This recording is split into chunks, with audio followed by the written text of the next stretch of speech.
সুপ্রিয় দর্শক বন্ধুরা, আসসালামু আলাইকুম। সবাই কেমন আছেন? আশা করছি যে যেখান থেকে দেখছেন অনেক অনেক ভালো আছেন। দর্শক বন্ধুরা, চাইনিজ মার্কেটে Xiaomi 13 সিরিজের ফোনগুলো কিন্তু লঞ্চ হয়েছে, যেমন Xiaomi 13, Xiaomi 13 Pro ইত্যাদি। গতকালের ভিডিওতে আমরা Xiaomi 13 ওই ফোনটি নিয়ে কথা বলেছি, তবে আজকের ভিডিওতে আমরা Xiaomi 13 Pro এই ফোনটি নিয়ে কথা বলবো। চাইনিজ মার্কেটে এই ফোনটির বেস ভ্যারিয়েন্টের প্রাইস রাখা হয়েছে 4999 ইয়েন। আর ফোনটির হাইলাইটেড বিষয় হচ্ছে ফোনে থাকছে Qualcomm Snapdragon 8 Gen 2 চিপসেট, পাশাপাশি থাকছে 50 মেগাপিক্সেলের ক্যামেরা সেটআপ এবং এছাড়াও ডিসপ্লে হিসেবে থাকছে LTPO OLED প্যানেল। সো সবকিছু মিলিয়ে এই ফোনটি আসলে কেমন হবে? আর ফোনটি যেহেতু অলরেডি চাইনিজ মার্কেটে লঞ্চ হয়েছে, সেহেতু এই ফোনটি আমরা দেশের বাজার সহ ইন্ডিয়ান মার্কেটে কবে পাবো এবং এর দামই বা কেমন হতে পারে, এই সবগুলো বিষয় নিয়ে আজকের ভিডিওতে কথা বলবো। প্রথমে যদি এই ফোনটির ডিজাইন এবং বিল্ড কোয়ালিটি নিয়ে কথা বলি, তাহলে এই ফোনটি আপনারা দুইটি ভেরিয়েন্টে পেয়ে যাবেন। একটির ব্যাক সাইডে থাকছে সিরামিক এবং আরেকটির ব্যাক সাইডে থাকছে সিলিকন পলিমার, তবে দুইটি ভেরিয়েন্টেরই ফ্রেমে থাকছে অ্যালুমিনিয়াম। ফোনটির ব্যাক সাইডে থাকছে 3টি ক্যামেরা এবং একেবারে নিচের দিকে থাকছে Xiaomiর ব্র্যান্ডিং। ফোনটির থিকনেস করা হয়েছে 8.7 মিলিমিটার এবং ওজন করা হয়েছে 229 গ্রাম। তার মানে এই ফোনটি একটু ভারী, যার কারণে এক হাতে লং টাইম ব্যবহার করতে গেলে কিছুটা প্রবলেম ফেস করতে পারেন। ভালো ব্যাপার হচ্ছে এই ফোনে থাকছে স্টেরিও স্পিকার সিস্টেম, এর কারণে এই ফোনটির অডিও কোয়ালিটিও কিন্তু খুবই ভালো হবে এবং এছাড়াও থাকছে IP68 dust and water resistant. সহজ ভাষায় বলতে গেলে এই ফোনটি ওয়াটারপ্রুফ। তবে খারাপ লাগার মতো বিষয় হচ্ছে এই ফোনটিতে আপনারা 3.5 মিলিমিটার হেডফোন জ্যাক পাচ্ছেন না, আর শুধুমাত্র এই ফোনটিতে আপনারা দুইটি সিম কার্ডই ব্যবহার করতে পারছেন। এক্সটার্নাল কোনো মেমোরি কার্ড এই ফোনটিতে ব্যবহার করতে পারছেন না। Xiaomi 13 Pro এই ফোনটির সামনে আসলে আপনারা পেয়ে যাচ্ছেন একটি ফুল ভিউ কার্ভ ডিসপ্লে, যার উপরের অংশে মাঝ বরাবর পাঞ্চলের মাধ্যমে বসানো থাকছে সেলফি ক্যামেরাটি। আর ভালো ব্যাপার হচ্ছে এই ফোনে থাকছে ইন ডিসপ্লে ফিঙ্গারপ্রিন্ট সেন্সর, যা খুবই ফাস্ট এবং অ্যাকুরেট বলে জানতে পেরেছি। আর ফোনটি আপনারা 4টি কালার ভেরিয়েন্টে পেয়ে যাবেন, হোয়াইট, ব্ল্যাক, গ্রিন এবং ব্লু। সো ওভারঅল সবকিছু মিলে এই ফোনটির ডিজাইন এবং বিল্ড কোয়ালিটি আপনাদের কাছে কেমন লেগেছে কমেন্ট করে আপনাদের মূল্যবান মতামত অবশ্যই জানাবেন। আর আমার কাছেও পার্সোনালি এই ফোনটির ডিজাইন খুবই ভালো লেগেছে। ডিসপ্লে নিয়ে কথা বলতে গেলে এই ফোনে থাকছে 6.73 ইঞ্চির একটি LTPO OLED প্যানেল, যেখানে আপনারা 1 বিলিয়ন কালার্স, ডলবি ভিশন এবং HDR10+ এর সাপোর্টও পেয়ে যাচ্ছেন। এই ডিসপ্লেটি হচ্ছে 2K রেজুলেশনের একটি ডিসপ্লে এবং আরও থাকছে 522 PPI ডেন্সিটি। এই ডিসপ্লেতে ব্যবহার করা হয়েছে 120 হার্টজের রিফ্রেশ রেট, যার কারণে ডিসপ্লের টাচ রেসপন্স যথেষ্ট ভালো হবে এবং আরও থাকছে 1900 নিটস পিক ব্রাইটনেস। এর কারণে ডে লাইটে ব্যবহার করতে গেলে ডিসপ্লেতে ব্রাইটনেসের ঘাটতি ফিল করবেন না, ডিসপ্লেটা যথেষ্ট ব্রাইট হবে। আর LTPO OLED প্যানেল হওয়ার কারণে ডিসপ্লেতে যে কোনো কন্টেন্ট প্লে করলে ডিসপ্লেতে শার্পনেসের ঘাটতিও আপনারা ফিল করবেন না, ডিসপ্লের কালার কোয়ালিটি কিন্তু জোস হবে। ওভারঅল Xiaomi এই ফোনটিতে খুবই ভালো ডিসপ্লে প্রোভাইড করেছে, যার প্রোটেকশন হিসেবে থাকছে কর্নিং গরিলা গ্লাস ভেক্টাস। তবে একটি কথা না বললে না, আপনারা যদি আমাদের চ্যানেলে নতুন হয়ে থাকেন সেক্ষেত্রে আমাদের চ্যানেলটি সাবস্ক্রাইব করে পাশে থাকবেন এবং পাশে থাকা বেল আইকনটি প্রেস করে দিবেন। ফোনটির সফটওয়্যার এবং পারফরমেন্স নিয়ে কথা বলতে গেলে ফোনে থাকছে Android 13, যার ব্যাকএন্ডে থাকছে MIUI 14।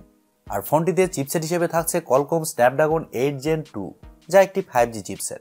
আর এই চিপসেটটি মূলত 4 ন্যানোমিটার আর্কিটেকচারে তৈরি করা একটি অক্টা-কোর প্রসেসর এবং জিপিইউ হিসেবে থাকছে Adreno 740।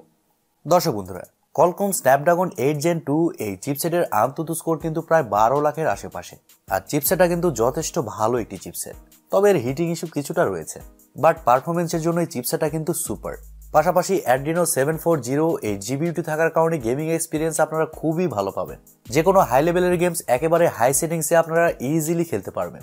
গেমস খেলার সময় কোনো ধরনের ল্যাগ বা ফ্রেম ড্রপ ফিল করবেন না।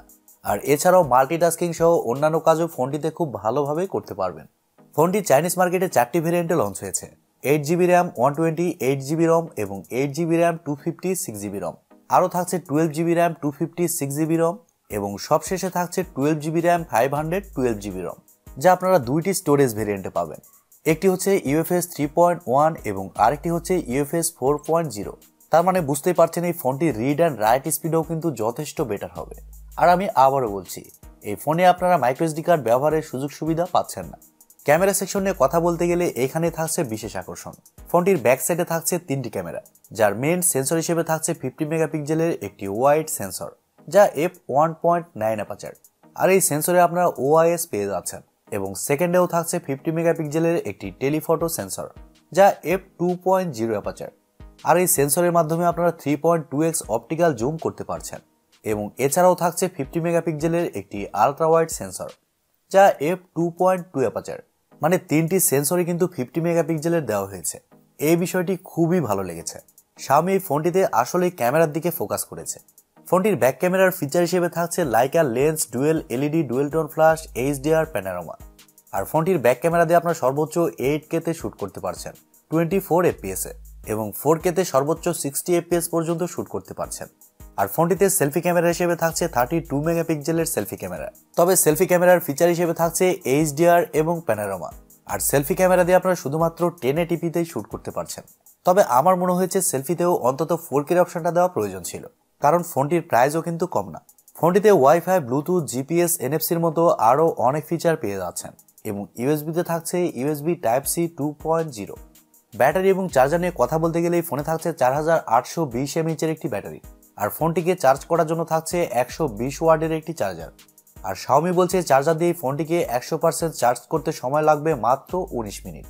এছাড়াও এই ফোনটিতে 50 ওয়াটের ওয়্যারলেস চার্জিং এর সাপোর্টও আপনারা পেয়ে যাচ্ছেন। আর ওয়্যারলেস চার্জিং এর মাধ্যমে এই ফোনটিকে 100% চার্জ করতে সময় লাগবে মাত্র 36 মিনিট। পাশাপাশি এই ফোনটিতে 10 ওয়াটের রিভার্স ওয়্যারলেস চার্জিং এর সাপোর্টও পেয়ে যাচ্ছেন, যার মাধ্যমে আপনারা ওয়্যারলেসলি অন্য ফোনকেও চার্জ করতে পারবেন।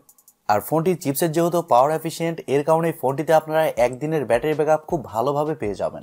এবারে কথা হচ্ছে বাংলাদেশ সহ ইন্ডিয়ান মার্কেটে এই ফোনটি আমরা কবে পাবো। দর্শক বন্ধুরা, গত 2 দিন আগে এই ফোনটি চাইনিজ মার্কেটে লঞ্চ হয়েছে।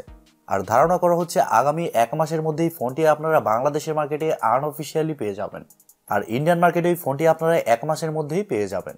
চাইনিজ মার্কেটে এই ফোনটির যা প্রাইস রাখা হয়েছে তা যদি ডাইরেক্ট বাংলাদেশি টাকায় কনভার্ট করা হয়, সেক্ষেত্রে এই ফোনটির প্রাইস দাঁড়ায় 74,000 টাকার মতো। সো বাংলাদেশের মার্কেটে যখন এই ফোনটি চলে আসবে, তখন এই ফোনটির প্রাইস হবে 80 থেকে 85,000 টাকা। আর ইন্ডিয়ান মার্কেটে এই ফোনটির প্রাইস হতে পারে 65 থেকে 70,000 রুপি। আর এরকম প্রাইস পয়েন্টে এই ফোনটি খুব দারুণ কিছু অফার করছে।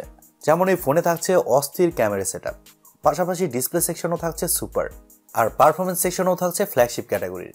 সো সবকিছু মিলিয়ে আমার মনে হয় আপনারা যদি এরকম বাজেট সেগমেন্টে একটি ভালো ফোন নিতে চান, সেক্ষেত্রে এই ফোনটির জন্য আপনারা ওয়েট করতে পারেন। প্রিয় দর্শক বন্ধুরা, এই ছিল আজকের ভিডিওটি আপনাদের কাছে কেমন লেগেছে কমেন্ট করে অবশ্যই জানাবেন। আর ভিডিওটি যদি সত্যিই ভালো লেগে থাকে তাহলে TechTube চ্যানেলটি সাবস্ক্রাইব করবেন এবং ভিডিওতে একটি লাইক দিবেন। সো আজকের মতো এই পর্যন্তই, দেখা হবে পরবর্তী কোনো নতুন ভিডিওতে। সবাই অনেক ভালো থাকবেন এবং সুস্থ থাকবেন। খোদা হাফেজ, টাটা।